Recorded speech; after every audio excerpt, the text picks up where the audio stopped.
अस्सलाम वालेकुम दोस्तों आज हम बात करेंगे बख्शू की।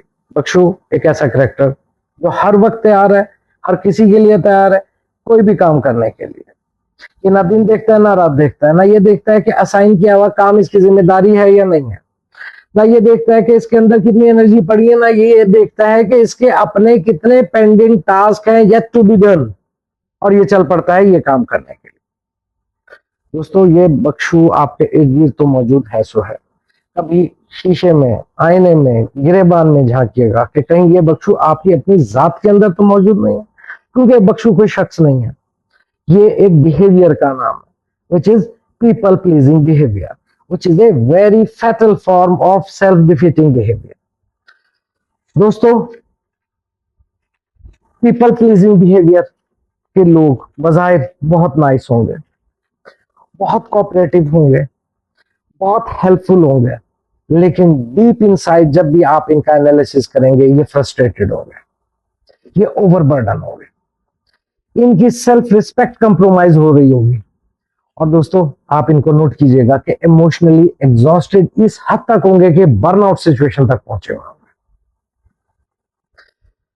एनालाइज कीजिए कि कहीं आप भी इसी बिहेवियर का शिकार तो नहीं। और इसका एनालाइज करने के लिए मैं आपसे चंद सवाल पूछता हूं। क्या आपके लिए ना कहना बहुत मुश्किल काम है? क्या आप किसी काम को इनकार करने के बाद गिल्ट का शिकार तो नहीं हो जाते? क्या आपको एक्सेस करना, आपकी एक्सेसिबिलिटी बहुत ज्यादा आसान तो नहीं है कि लोग बगैर टाइम देखे किसी भी वक्त दरवाजा खोल के आ जाएं और आपको कहें कि भाई ये काम करो, और उनकी एक्सपेक्टेशन लेवल इस लेवल पे हो कि इसने इनकार नहीं करना? दोस्तों अगर इनमें से कोई भी एक चीज है, इसका मतलब है कि आप पीपल प्लीजिंग बिहेवियर का शिकार हैं। और पीपल प्लीजिंग बिहेवियर जो है ये आपको अल्टीमेटली बर्नआउट करेगा, नुकसान पहुंचाएगा। अभी हम समझने की कोशिश करते हैं कि पीपल प्लीजिंग बिहेवियर आता कहां से। Basically psychologically people pleasing behaviour is outcome of certain fears.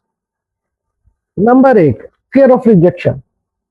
जब भी हमें कोई particular group, person, boss, subordinate, colleague या कोई हमसाया या कोई फैमिली में से कोई टास्क असाइन करता है तो हमारे अंदर एक खौफ आ जाता है कि अगर हमने इनकार किया वी विल बी रिजेक्टेड, या ये कंसीडर किया जाएगा कि I am going to reject them. दोनों सूरतों में फियर ऑफ रिजेक्शन मौजूद है। इस फियर से बचने के लिए फौरी तौर पे आप क्या स्टांस लेते हैं? आप कहते हैं यस मैं कर दूंगा यार, बस ठीक है। दूसरा फियर होता है फियर ऑफ कॉन्फ्लिक्ट, कि अगर मैंने इनकार किया तो कहीं कॉन्फ्लिक्ट बढ़ेगा, झगड़ा होगा, चिक लगेगी। आसान तरीके का काम यार मैं कर दूंगा, आउट ऑफ द वे जाके कर दूंगा।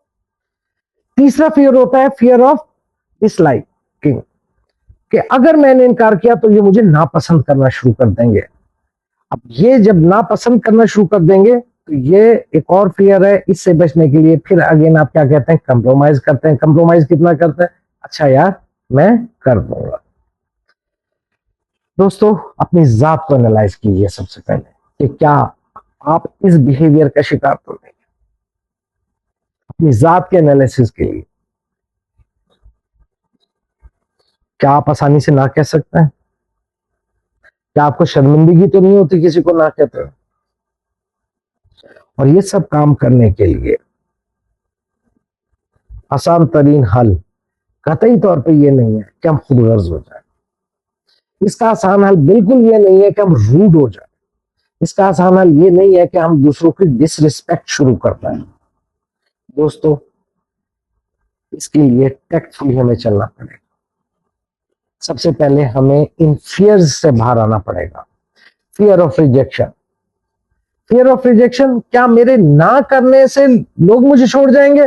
तो भाई जो लोग मेरे से इस वजह से जुड़े हुए हैं कि मैं उनके काम कर रहा हूं, तो वो कल के छोड़ते आज छोड़ के चले जाए, it is good for me. ये फिल्ट्रेशन करना बहुत जरूरी हो जाएगा। इन फियर से बाहर निकले कि क्या झगड़ा हो जाएगा ना करने से? आखिर कोई स्टेज तो ऐसी आएगी कि जहां मुझे इनकार करना पड़ेगा, तो उस दिन हो जाएगा, तो कल का होता आज हो जाए, आज देख लिया जाए इसको। फियर ऑफ डिसलाइक में लाइकिंग, क्या मेरे इनकार करने से डिसलाइकिंग शुरू हो जाएगी? That's fine. इज इन खौफ से निकले। एक और चीज जो बहुत ज्यादा समझने की जरूरत है, हमारी चाइल्डहुड से जो कंडीशनिंग हुई है वो इस पैटर्न पे हुई है कि अच्छे बच्चे वो हैं जो बड़ों का कहना मानते हैं, अच्छे बच्चे वो हैं जो दूसरों की मदद करते हैं, दूसरों के काम आते हैं। हम आज भी वही चीज लेके चल रहे हैं, स्टेजेस चेंज हो गई हैं, स्कूल, कॉलेज, यूनिवर्सिटी और अब वर्क प्लेस। वर्क प्लेस में राइट एंड रॉन्ग का वो कॉन्सेप्ट हम लेके चल रहे हैं, या सक्सेस और फेलियर का वो कॉन्सेप्ट लेके चल रहे हैं जो बचपन का था।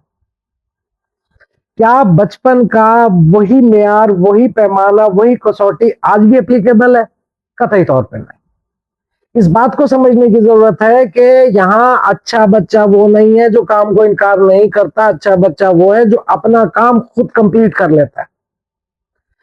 इसकी अंडरस्टैंडिंग बहुत ज्यादा जरूरी है। आपके पास जब भी कोई इस किस्म का काम लेके आए जो आपकी डोमेन का नहीं है, जो कि आपके लिए टाइम वेस्टर है या टाइम ईटर है, जो कि आपकी प्राइम रिस्पॉन्सिबिलिटी नहीं है, सेकेंडरी रिस्पॉन्सिबिलिटी नहीं है, kindly try to say no to them politely. और उसका आसान तरीका क्या है? Take a pause, don't react, rather response them. और रिस्पॉन्स क्या होना चाहिए?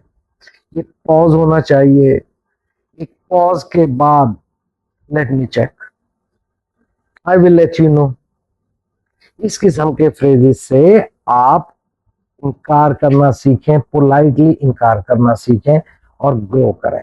Stay blessed, thank you so much, Allah Hafiz.